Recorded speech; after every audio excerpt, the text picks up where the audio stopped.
Samajwadi party के संस्थापक मुलायम सिंह यादव के बेटे प्रतीक यादव का 38 साल की उम्र में निधन हो चुका है। जानकारी के मुताबिक तबीयत बिगड़ने के बाद उन्हें लखनऊ के सिविल अस्पताल से लाया जा रहा था, लेकिन रास्ते में ही उन्होंने दम तोड़ दिया है। अस्पताल पहुंचने पर डॉक्टरों ने उन्हें मृत घोषित कर दिया है। प्रतीक यादव राजनीति से दूर रहते थे, लेकिन समाजवादी परिवार का अहम हिस्सा माने जाते थे। उनके निधन से राजनीतिक और सामाजिक जगत में शोक की लहर दौड़ गई है।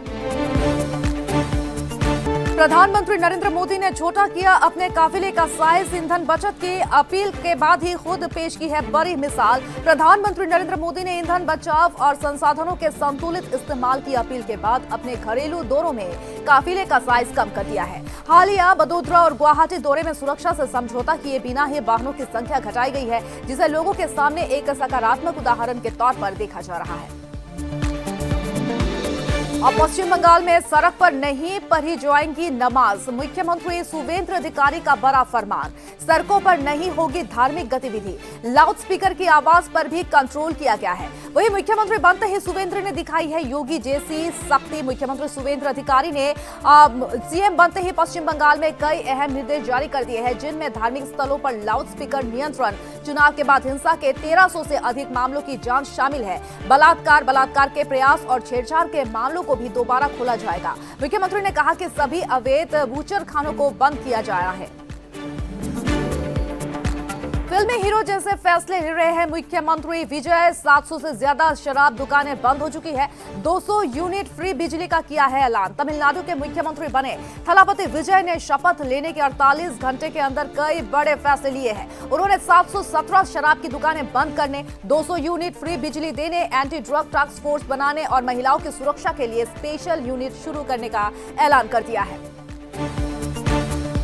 आम आदमी की पहुंच से दूर हुआ है सोना चांदी। केंद्र सरकार ने सोना और चांदी, प्लैटिनम के आयात पर बड़ा फैसला लेते हुए इंपोर्ट ड्यूटी बढ़ा दी है। अब विदेश से गोल्ड और सिल्वर मंगाना महंगा हो जाएगा। वित्त मंत्रालय की ओर से जारी नए नोटिफिकेशन के मुताबिक सोने पर आयात शुल्क 5% से बढ़ाकर 10% कर दिया गया है। नई दरें 13 मई से लागू हो चुकी है। माना जा रहा है कि इस फैसले का असर घरेलू बाजार में सोने की कीमतों पर भी देखने को मिल सकता है। बर्लिन सरकार को बड़ा झटका लगा है। नेपाल सुप्रीम कोर्ट ने छात्र राजनीति बैन पर लगाई है रोक। नेपाल की सुप्रीम कोर्ट ने प्रधानमंत्री बर्लिन शाह सरकार के छात्र संगठन और ट्रेड यूनियन पर बैन वाले फैसले पर रोक लगा दी है। सरकार ने ये फैसला उपाध्यक्ष के जरिए लागू किया है, जिसका छात्र और कर्मचारी संगठन ने जोरदार विरोध किया है। मौसम विभाग ने देश के कई राज्यों में बारिश और तेज हवाओं का अलर्ट जारी कर दिया है। बिहार, झारखंड, असम, मेघालय में भारी बारिश की चेतावनी दी गई है, जबकि दिल्ली एनसीआर में भी आंधी बारिश के आसार हैं। मौसम विभाग के मुताबिक आने वाले दिनों में कई इलाकों में मौसम का मिजाज बदला रहेगा। लोगों को खराब मौसम के दौरान सतर्क रहने की सलाह दी गई है।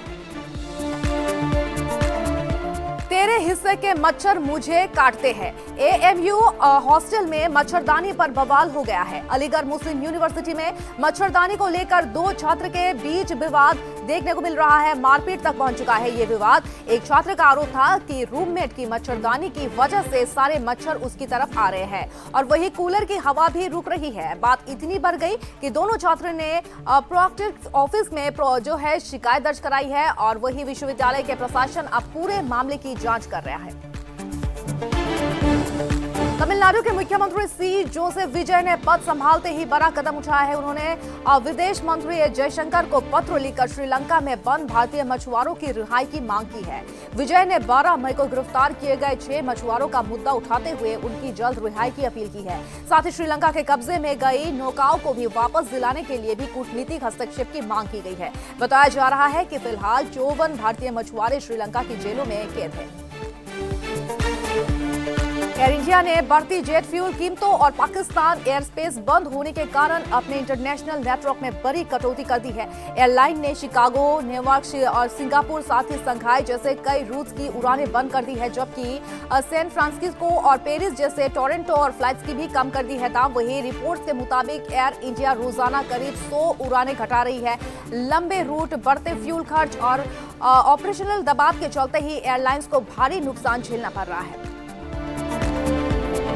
कांग्रेस के सीनियर नेता सोनिया गांधी की तबीयत फिर बिगड़ गई है। उन्हें गुरुग्राम के मेदांता अस्पताल में भर्ती कराया गया है। सोनिया गांधी के साथ उनके बेटे लोकसभा में नेता विपक्ष राहुल गांधी, बेटी प्रियंका गांधी वाड्रा भी मौजूद है। सोनिया गांधी आंख की समस्या को लेकर मेदांता अस्पताल में भर्ती हुई है और ये सामने आया है कि वो थोड़ी देर में अस्पताल से डिस्चार्ज होंगी। राहुल गांधी, प्रियंका गांधी वाड्रा उनके साथ ही मौजूद है और उन्हें साथ ही लेकर घर भी वापस लौटेंगी।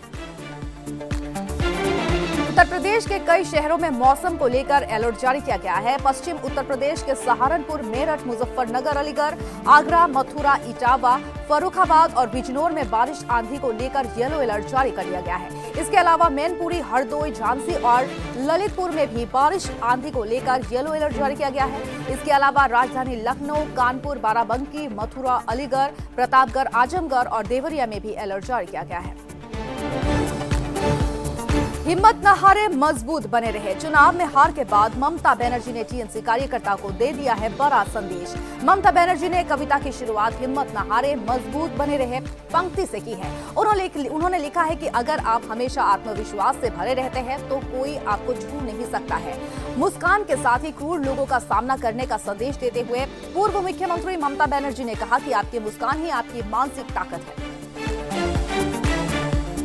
गुजरात को प्ले ऑफ पहुंचाने वाले नेहरा पर करोड़ों की बरसात हो चुकी है। आशीष नेहरा की कोचिंग में Gujarat Titans IPL 2026 play of में पहुंचने वाली पहली टीम बन चुकी है। गुजरात की इस सफलता के बीच ही नेहरा की कमाई भी चर्चा में है। रिपोर्ट्स की माने तो उन्हें गुजरात टाइटंस के हेड कोच के तौर पर सीजन 3.5 करोड़ रुपए में मिलते ही वही क्रिकेट अकादमी और रेस्टोरेंट बिजनेस और दूसरे निवेशों के जरिए उनकी नेटवर्थ 70 करोड़ रुपए से भी ज्यादा बताई जा रही है। वैभव सूर्यवंशी बने हैं मास्टर शेफ, वही किचन में बनाई है रोटियां। राजस्थान रॉयल्स के युवा बल्लेबाज वैभव सूर्यवंशी का एक मजेदार वीडियो सोशल मीडिया पर वायरल हो रहा है, जिसमें वो किचन में रोटियां बनाते नजर आए। रोटी बेलने के बाद ही वैभव ने मजाकिया अंदाज में कहा कि ये तो मम्मी की रोटी से भी ज्यादा गोल बनी है। हालांकि कुछ यूजर्स ने उन्हें ट्रोल करते हुए कहा कि मैं जितने पर ध्यान दीजिए।